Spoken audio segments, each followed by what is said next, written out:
A 72-year-old farmer, Bill Anderson, had spent his entire life tending to his land, a cornerstone of his family's legacy. But when ruthless developers came knocking, ready to take it all, he thought his battle was lost. Then, the next day, an Apache helicopter landed in his field, changing everything. Before we dive in, make sure to hit that subscribe button so you don't miss out on more incredible stories. Now, let's get started.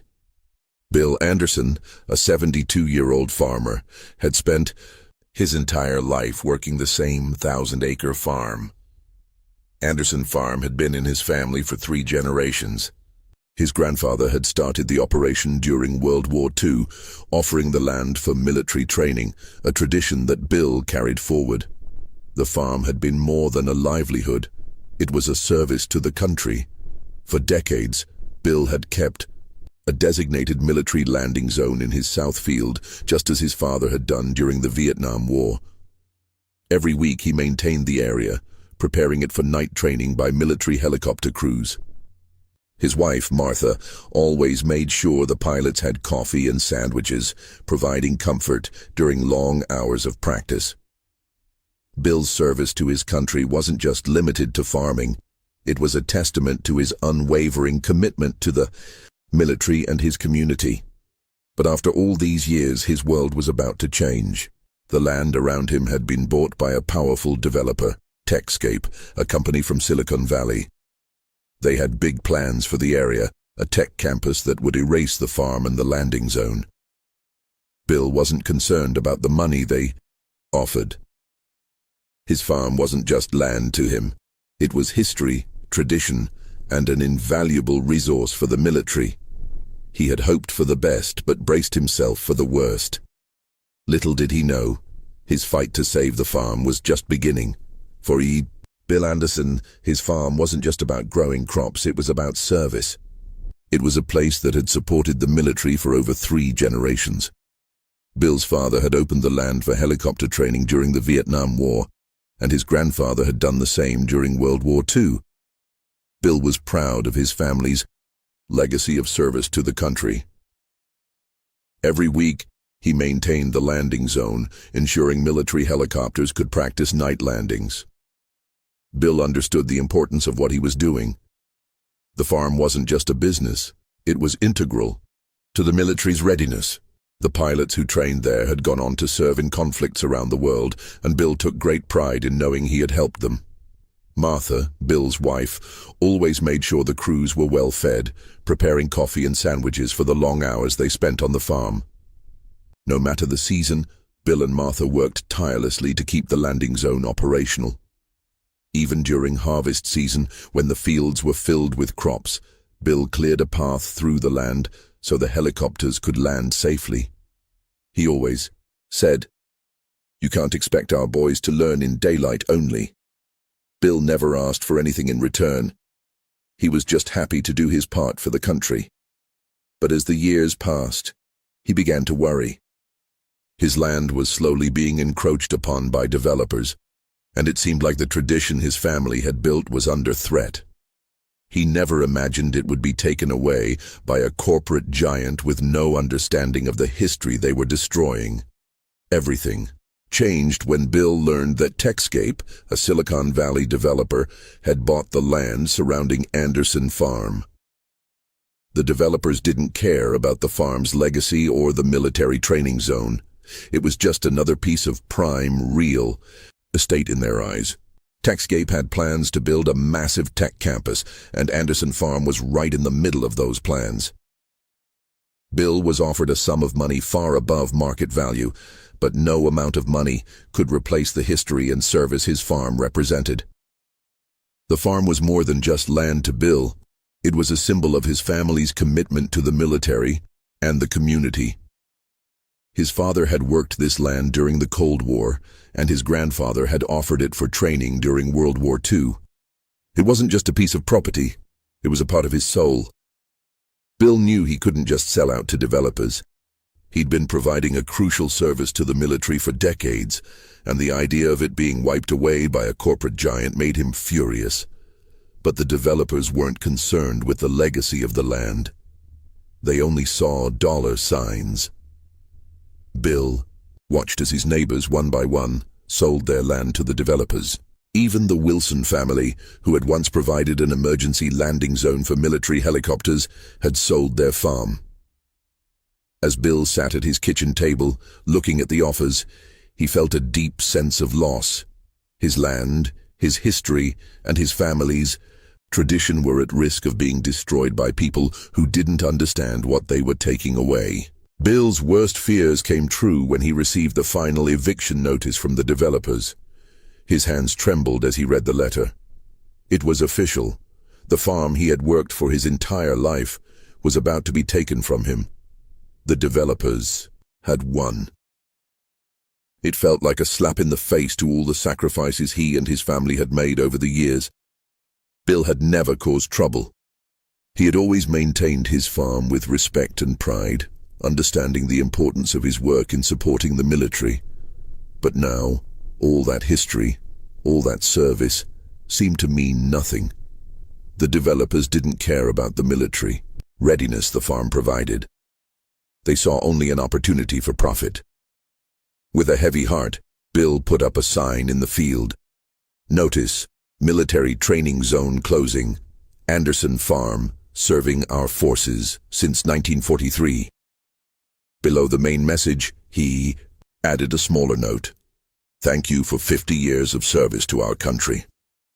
It was his way of reminding everyone that the farm wasn't just land. It was a place of service, sacrifice, and tradition. Bill didn't tell the military at first. He kept maintaining the landing zone as he always had, but something felt different. His usual pride was gone. His hands trembled as he set out the landing lights. His voice cracked when he radioed in the coordinates for the helicopters. Bill couldn't shake the feeling that the end was near, but he held on to a small hope that somehow something would change. The simple sign Bill put up on his farm had a profound impact. It wasn't just the local community that noticed it. It caught the attention of a young reporter who was curious about the farm's history. She came to interview Bill, asking about the farm's role in training military pilots. Bill didn't think much of the interview. He expected it to be another small story lost in the shuffle. But the story took on a life of its own. The reporter's photos and words spread like wildfire. The article captured the essence of what Anderson Farm represented: years of service, tradition, and sacrifice. It wasn't just a farm, it was a crucial part of the military's training infrastructure. People across the country began sharing the story, especially veterans who had trained on the farm. They recalled the long nights, the steady guidance of Bill, and the comfort of Martha's coffee and sandwiches. The post about Anderson Farm spread quickly through military channels, and it wasn't long before the story made its way to higher levels of government. Bill had no idea that his small act of resistance would spark such a widespread response. But as the story gained more attention, Bill began to feel a glimmer of hope. Maybe there was a way to save his farm after all. Later that evening, as Bill worked in his barn, the phone rang. It was the landline, the one his daughter had been begging him to replace with a cell phone, but Bill had always been content with the old-fashioned phone. He picked it up, and a voice on the other end told him to hold for the chairman of the Joint Chiefs. Bill nearly dropped the receiver. For a moment he thought it was a prank. But when the chairman's voice came through, he couldn't believe what he was hearing. The chairman had read the article about Anderson Farm, and he wanted to know more. Bill explained the history of the farm, how it had supported military training since World War II, and how his family had maintained the landing zones for decades. The chairman listened intently, and after a brief conversation, he promised Bill that he would help save the farm. Bill was stunned. The chairman said, "Give me 24 hours." And Bill hung up the phone, his hands shaking. Could it be true? Could the chairman really help save Anderson Farm? After months of feeling defeated, Bill was suddenly filled with hope. Maybe the fight wasn't over after all. The very next day, Bill heard the unmistakable sound of helicopter blades slicing through the air. He looked up to see an Apache helicopter, followed by 3 Blackhawks, heading towards his farm. As they landed, Bill's heart raced. These weren't just regular military crews, they were from the Pentagon. 2 generals stepped out, carrying briefcases. They had come to meet with Bill and Martha. After a brief introduction, the generals explained that the farm would be designated as a protected military training facility. This would prevent the developers from touching the land. Bill's landing zones would remain, and the military would lease the space from him, providing him with a steady income while preserving the farm's critical role in military readiness. Bill's hands shook as he signed the papers. It felt surreal. After all the uncertainty, all the nights spent worrying about losing everything, the farm was saved. It wasn't just about the land, it was about the military recognizing the value of what Bill had built. The generals smiled as they packed up the paperwork and gave Bill one final message from the chairman. Some things are worth more than money. Supporting our military is one of them. The developers were forced to abandon their plans for Anderson Farm. The military's intervention had secured the land, ensuring that it would continue to serve as a vital training ground for years to come. The developers had no choice but to revise their plans to accommodate the new military designation. As the news spread, other farmers in the area who had also been threatened by the developers received similar calls. The Montgomery Place and the Wilson's Farm, both critical training sites, were also protected. Bill's fight had sparked a wave of change.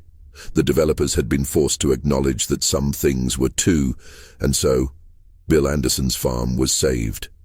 Not by money, but by the unwavering dedication to his country and the generations of service that came before him. His farm continues to serve as a vital training ground for the military, a testament to the power of tradition and loyalty. If you enjoyed this story and want to hear more incredible tales of resilience and courage, make sure to subscribe to our channel. We've got plenty more inspiring stories coming your way. Thanks for watching, and we'll see you in the next one.